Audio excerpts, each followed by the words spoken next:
Olá a todos, hoje eu vou estar explicando de uma forma bem simples e resumida como utilizar o Voice Viewer.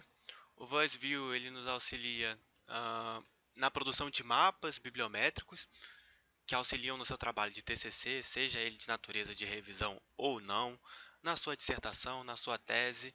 E no que consiste o programa? Com base, fica redundante até, na sua base de dados que você vai utilizar. Aqui eu vou estar explicando na base de dados Scopus. Você consegue baixar a bibliografia que você está utilizando de forma a criar um mapa. E nesse mapa, que é dividido em clusters e outros espaços, agrupamentos, a gente consegue ver quais são os termos mais citados na sua pesquisa.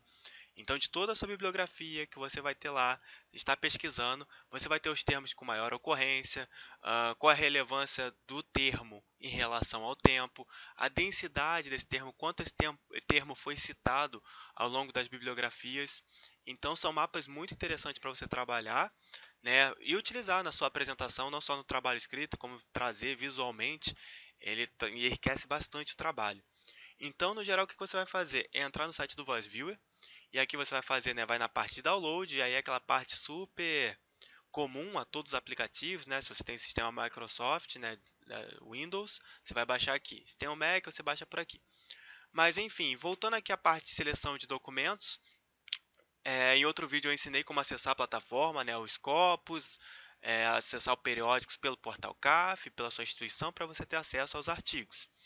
Uma outra hora eu posso falar um pouco mais sobre os operadores booleanos e a formação de chaves para a bibliografia.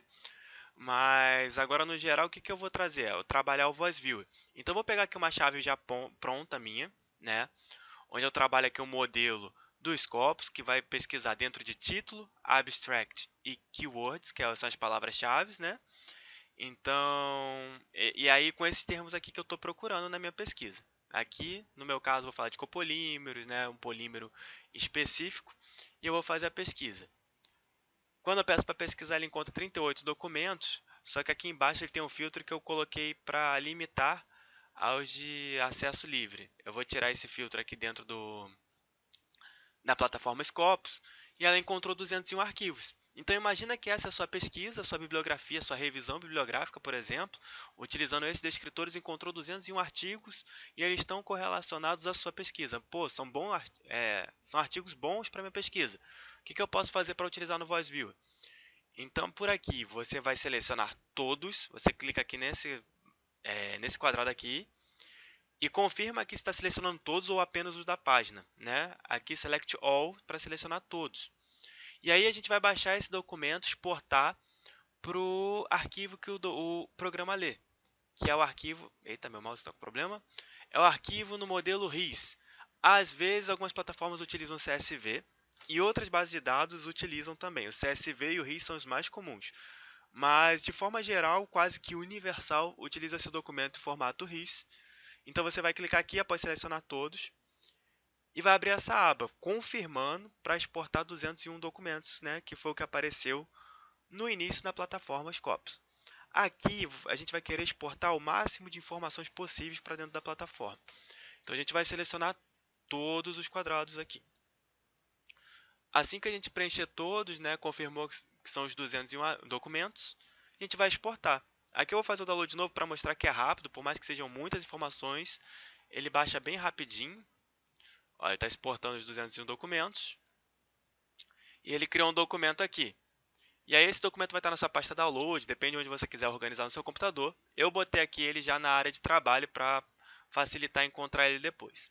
E aí, a partir do momento que a gente tem aquele arquivo RIS, a gente consegue criar o um mapa no Voice Viewer. A interface do Voice Viewer inicialmente é essa daqui, né? Então, eu vou apontar a configuração mais simples para você ter um mapa bonito e explicar quais são as principais partes aqui, né, do seu trabalho. Então, eu vou vir aqui no mapa e criar. Aqui em criar, ele dá três opções. A primeira é para procurar na internet, não vai ser útil para a gente, ela não tem tanta relevância. A gente vai logo na terceira opção, né, que ele vai criar com base um mapa baseado no arquivo de texto, que é aquele arquivo RIS que a gente criou. Então a gente vai vir aqui nessa opção. Aqui já tem outras opções de leitura, né, desse documento de texto. Como a gente baixou o documento em arquivo RIS, então a gente vai vir aqui na terceira opção, né, que ele lê RIS, EndNote, RefWorks. Então a gente vai vir nessa aqui, nessa opção. E aqui ele solicita, né, o arquivo RIS, né, onde está o arquivo RIS. Eu vou buscar ele aqui, o meu ele botei na área de trabalho. Selecionei aquele arquivo de texto que a gente baixou pela plataforma. Aqui ele pergunta o que você quer extrair. Se é o título, os campos de título e de abstract, ou se é apenas de título, ou se é apenas de abstract. Então, para formar um mapa mais legal, mais completo, a gente preenche aqui a primeira opção, né, e deixa essas opções ativas aqui para ignorar algumas limitações ali na procura. Então, ele vai extrair os termos, né, super rapidinho também. O método de contagem a gente mantém em binário. Aqui tem o número de ocorrência de termos.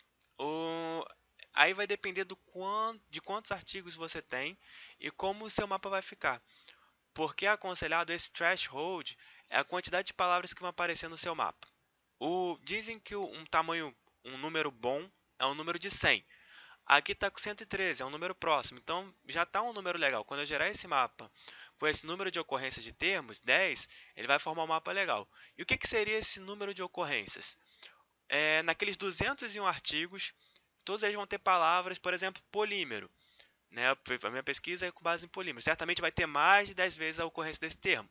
Então, esse termo vai aparecer no mapa por ele ter tido a ocorrência de 10 vezes. Então, ele vai botar a prioridade dos termos que mais aparecem com um mínimo de 10 aparições.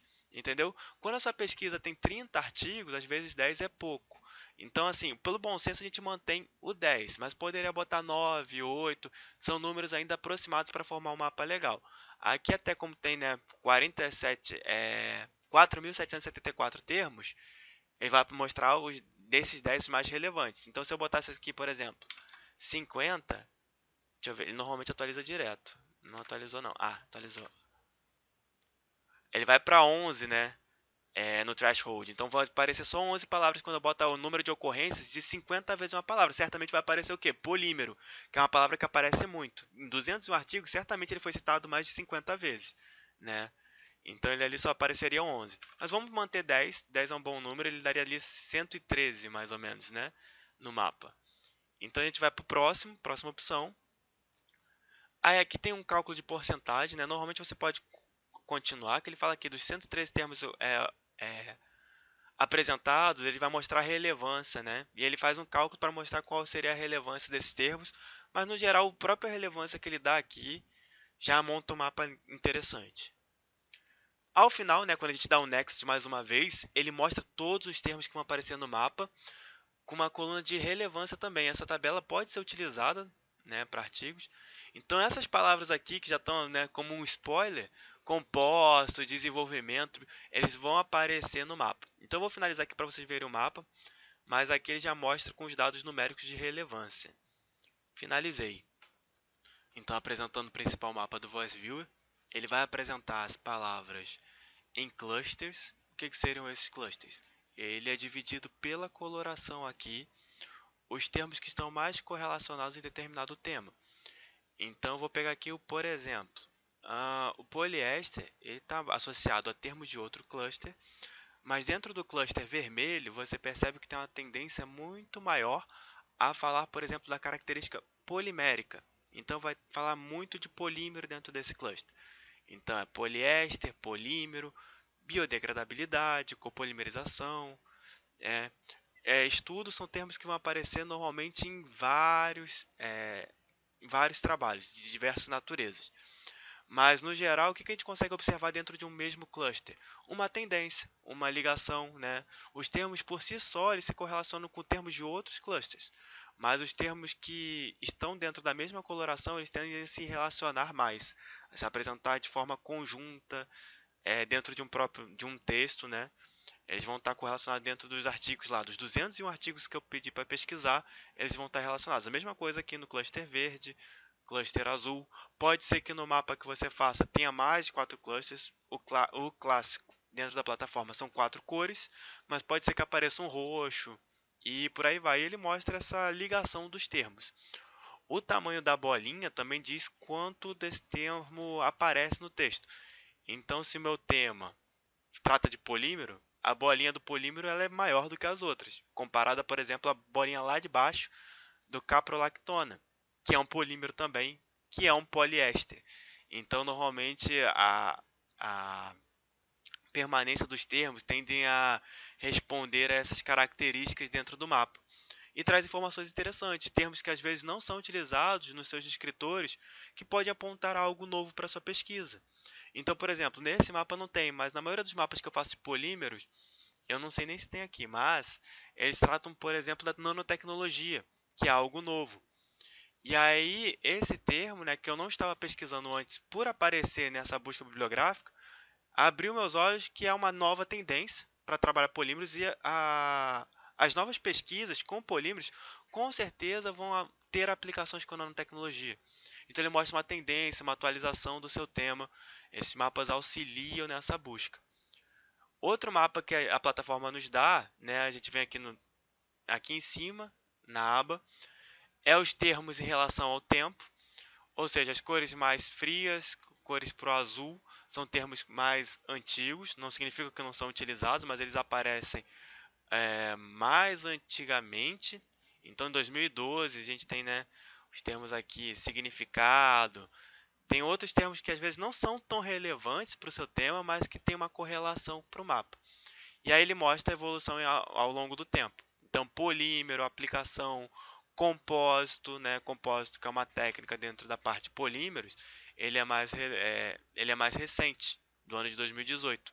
Esse mapa nos dá essa visualização. E o último mapa, explicando aqui bem rápido, é o mapa de densidade, que mostra quanto esse termo é citado, né? Qual a densidade, quanto ele se repetiu. Então, na parte em amarelo, nas cores mais pro amarelado, são os termos que mais se repetiram, são mais utilizados, mais empregados nesses 201 artigos que eu pesquisei. Enquanto os termos em azul, lá para o verde, para as cores mais frias, são os termos com menor uso dentro desses artigos. Mas não descartando esses de menor uso, que aparecem com menor prevalência, porque eles podem indicar uma tendência, algo novo também. Então a gente tem que comparar nos outros mapas e trazer esses gráficos de forma conjunta, enriquece o trabalho, enriquece a apresentação, principalmente na parte de levantamento bibliométrico, onde você vai mostrar como foi preparada a sua bibliografia. São termos diferentes, é importante você saber e é importante você trabalhar. Novamente, são páginas, né? É um desenvolvimento do seu trabalho que é importante de ser abordado. Então, eu agradeço. Qualquer dúvida é só colocar aqui nos comentários. E a gente vai trabalhar com outros vídeos de operadores booleanos, de forma a facilitar aí o entendimento sobre o tema. Agradeço, muito obrigado.